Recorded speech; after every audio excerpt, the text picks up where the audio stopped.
Good morning, students. How are you? Welcome to all of you in my physics class. Students, today we will continue to a chapter Uniform Motion. Students, आज हमारा इस chapter का last topic है that is relative velocity. Students, सबसे पहले हम relative velocity का meaning discuss करते हैं. लेट अस सपोज हमारे पास टू बॉडी है, एक कार है और दूसरी बस है. ठीक है, दोनों का ओरिजिन ओ था. मान लो दोनों t is equal to 0 time पे ओ पॉइंट पे थी. ठीक है, 30 मिनट में मतलब कि 30 मिनट में कार ने 20 किलोमीटर डिस्टेंस ट्रेवल किया और 30 मिनट में बस ने 30 किलोमीटर डिस्टेंस ट्रेवल किया. ठीक है, इसका मतलब क्या हुआ, किसी पर्टिकुलर टाइम में बस ने मोर डिस्टेंस ट्रेवल किया. इसका मतलब क्या हुआ, बस की रिलेटिव वेलोसिटी कार की रिलेटिव वेलोसिटी से क्या होगी, ज्यादा.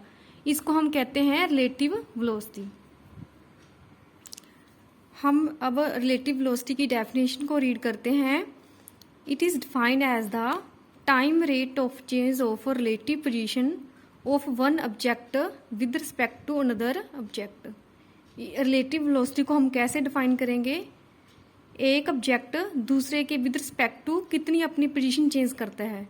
ठीक है, किसी भी गिवन टाइम में rate of change of relative position of one object with respect to another.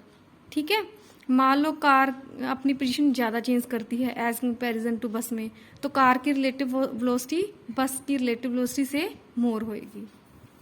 अब हम इसका एक्सप्रेशन ड्राइव करते हैं. Expression for relative velocity. ठीक है, लेट अस सपोज हमारे पास टू बॉडी है, कार एंड बस. सबसे पहले हम कार की मोशन को डिस्कस कर लेते हैं. कार की ओरिजिनल पोजीशन ओ थी. ठीक है, एट टाइम 0, जब टाइम 0 था तो मतलब कि कार कहाँ पे स्टैंड थी, x01 पोजीशन पे, मतलब कि ओरिजिन से 3 किलोमीटर डिस्टेंस पे थी.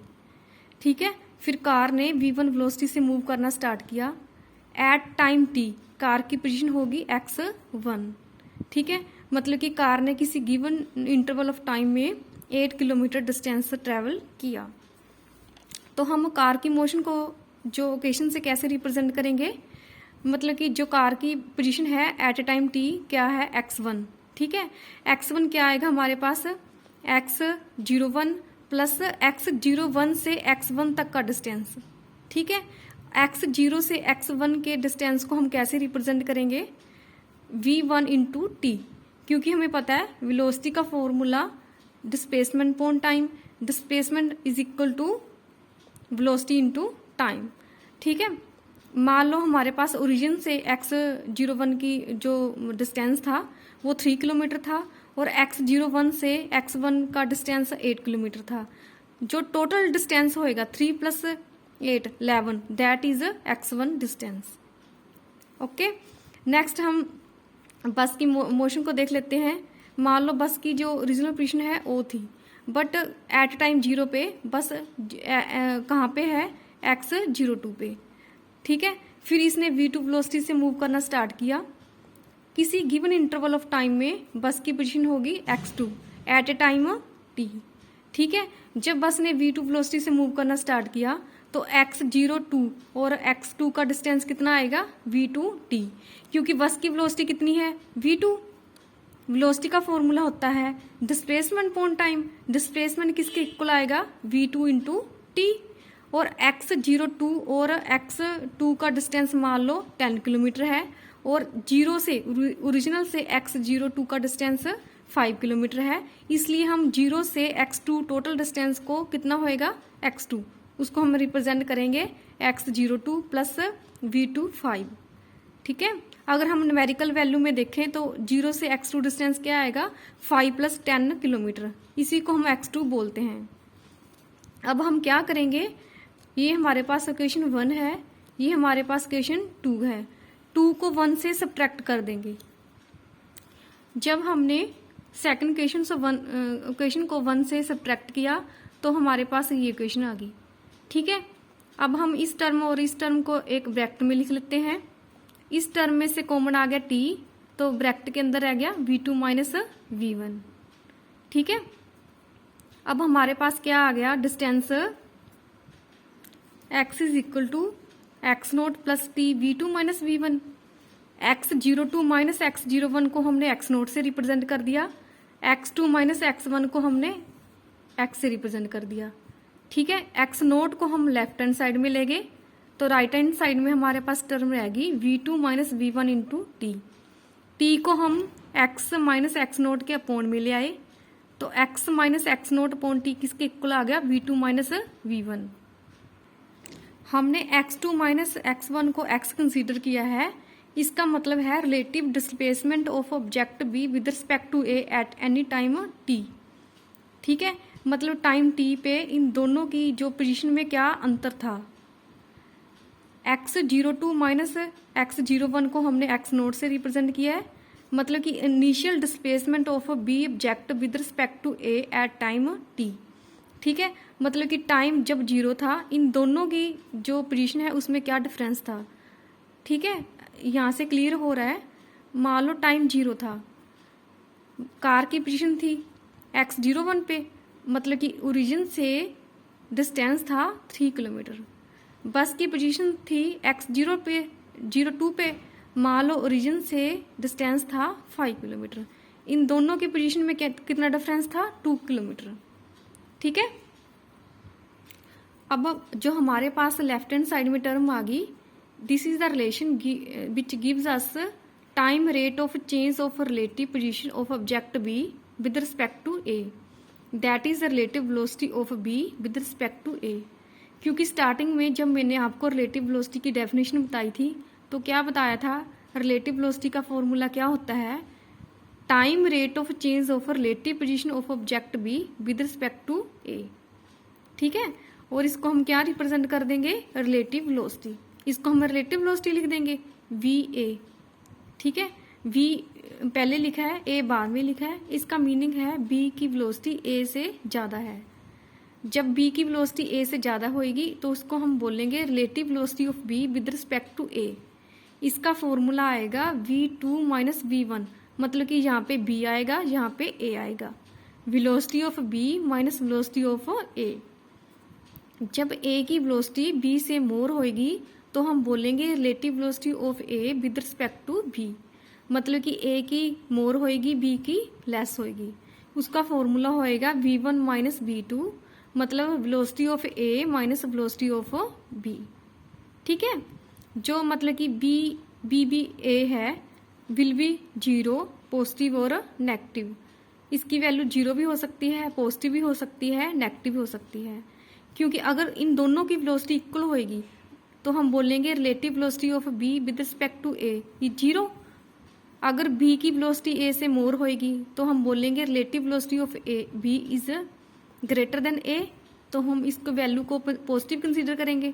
अगर b की वैल्यू a से लेस होएगी तो हम बोलेंगे relative velocity of b is less than a, तो हम इसको नेगेटिव कंसीडर करेंगे।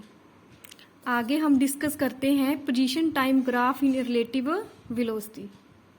Case 1, if two object A and B are moving with the same velocity. अगर हमारे पास 2 ऑब्जेक्ट हैं, ए ऑब्जेक्ट कार है, बी ऑब्जेक्ट बस है, दोनों सेम वेलोसिटी से मूव कर रहे हैं। ठीक है, तो विद रिस्पेक्ट टू टाइम इनकी पोजीशन में कोई मतलब कि जितना डिफरेंस पहले था उतना ही बाद में होएगा। ठीक है, मान लो हमने एक्स एक्सिस के लॉन्ग टाइम को रिप्रेजेंट कर दिया, वाई एक्सिस के लॉन्ग पोजीशन को रिप्रेजेंट कर दिया। जो कार थी उसकी इनिशियल पोजीशन है x01, बस की इनिशियल पोजीशन है x02। मान लो कार और बस की इनिशियल पोजीशन में डिफरेंस 3 किलोमीटर है। जब आफ्टर 30 मिनट्स इनकी जो पोजीशन है उसमें देखो कितना डिफरेंस है, जितना पहले था उतना ही शो हो रहा है डायग्राम में, कितना है 3 किलोमीटर। तो दोनों की वेलोसिटी क्या होगी, same. Second case, when v2 is greater than v1, तो v2 माइनस v1 क्या आएगा, पॉजिटिव, क्योंकि v2 की वैल्यू v1 से मोर है। एक्स एक्सिस के लॉन्ग हमने टाइम को रिप्रेजेंट कर लिया, वाई एक्सिस के लॉन्ग हमने पोजीशन को रिप्रेजेंट कर लिया। हमारे पास लेट अस सपोज 2 ऑब्जेक्ट हैं, कार एंड बस। कार की इनिशियल पोजीशन x0 पे है, बस की इनिशियल पोजीशन x002 पे है। तो देखो late us suppose after 10 minutes इनकी पहले पोजीशन में डिफरेंस कम था, बाद में पोजीशन में डिफरेंस क्या हो गया, मोर। इसका मतलब बस की रिलेटिव वेलोसिटी कार की रिलेटिव वेलोसिटी से मोर है। सो v2 is greater than v1 and v2 minus v1 is positive. अब थर्ड केस देखो, if v1 is greater than v2, मतलब कि v2 minus v1 is negative, क्योंकि v1 की वेलोसिटी v2 से ग्रेटर है। हमने x एक्सिस के लॉन्ग टाइम को रिप्रेजेंट कर लिया, y एक्सिस के लॉन्ग हमने पोजीशन को रिप्रेजेंट कर लिया। लेट अस सपोज कार की पोजीशन x01 पे है, बस की पोजीशन x02 पे है। जो कार की वेलोसिटी है वो बस की वेलोसिटी से मोर है, ठीक है। स्टार्टिंग में इनकी जो पोजीशन है उसमें डिफरेंस 3 किलोमीटर था। देन आफ्टर सम टाइम इनकी जो पोजीशन है मतलब कि सेम हो जाएगी ना, क्योंकि जो कार की वेलोसिटी है this is more than velocity of बस, ठीक है। हम डेली लाइफ में एग्जांपल लेके चले, हम स्टेट रोड पे जा रहे हैं, बस की वेलोसिटी कम है, कार की वेलोसिटी ज़्यादा है, ठीक है। मान लो एक पर्टिकुलर पॉइंट पे दोनों की पोजीशन सेम हो जाएगी ना, उसके बाद क्या होएगा, फिर कार की वेलोसिटी बस की वेलोसिटी से ग्रेटर है, तो कार बस को ओवरटेक कर जाएगी, मतलब कि वो आगे चली जाएगी, क्योंकि एक पर्टिकुलर टाइम पे तो इनकी पोजीशन सेम हो जाएगी।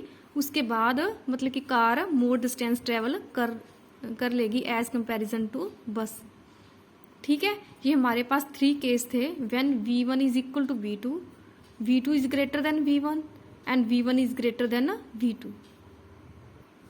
Next, determination of relative velocity. अगर हमारे पास एग्जाम में रिलेटिव वेलोसिटी का न्यूमेरिकल आता है तो हम उसको कैसे सोल्व करेंगे, ठीक है। आज मैं इसकी डेरिवेशन समझाऊंगी, कल हम इसके बेस पे न्यूमेरिकल करेंगे। फर्स्ट केस है when two object are moving along parallel straight line in the same direction. अगर हमारे पास एनी टू ऑब्जेक्ट मतलब कि पैरेलल लाइन में स्ट्रेट लाइन में मूव कर रहे हैं, let us suppose B car है, ए बस है, इनके बीच में एंगल कितना है, 0, मतलब कि स्ट्रेट रोड पे दोनों क्या जा रहे हैं, पैरेलल। तो हम relative velocity of A with respect to B कैसे फाइंड करेंगे, bring the body B at rest by imposing equal and opposite velocity of B on it. इसको हम कैसे सोल्व करेंगे फार्मूले को, लेट अस सपोज हमारे पास ये बस है, ये कार है, दोनों स्ट्रेट रोड पे जा रही हैं। हम क्या करेंगे, बी के ऊपर माइनस बी इम्पोज कर देंगे, ठीक है। तो ये ऑब्जेक्ट रेस्ट में आ जाएगा। मान लो इसकी वेलोसिटी 5 किलोमीटर है पर आवर, ठीक है। तो हम -5 किलोमीटर पर आवर इसके ऊपर इम्पोज कर देंगे, ठीक है। इम्पोज करने से क्या हुआ, ये ऑब्जेक्ट रेस्ट में आ गया, मतलब कार रेस्ट में आ गई। हम क्या करेंगे, बी इसके ऊपर भी इम्पोज कर देंगे इक्वल डायरेक्शन, मतलब कि इसकी डायरेक्शन भी लेफ्ट हैंड साइड थी, इसकी डायरेक्शन भी लेफ्ट हैंड साइड, ठीक है। तो relative velocity of A with respect to B कितनी आ गई, बी ए माइनस बी, ठीक है। Relative velocity of A with respect to B का फॉर्मूला आ गया बी ए माइनस बी।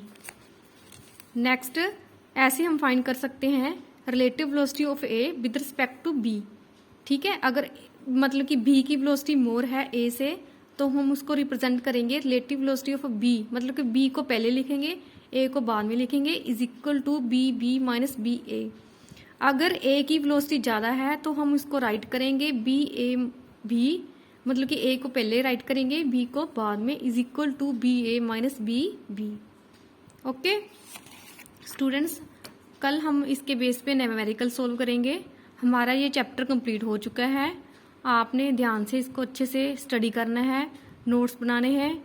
कोई भी प्रॉब्लम हो तो मेरे साथ कंसल्ट करना है। Okay, thank you, have a nice day.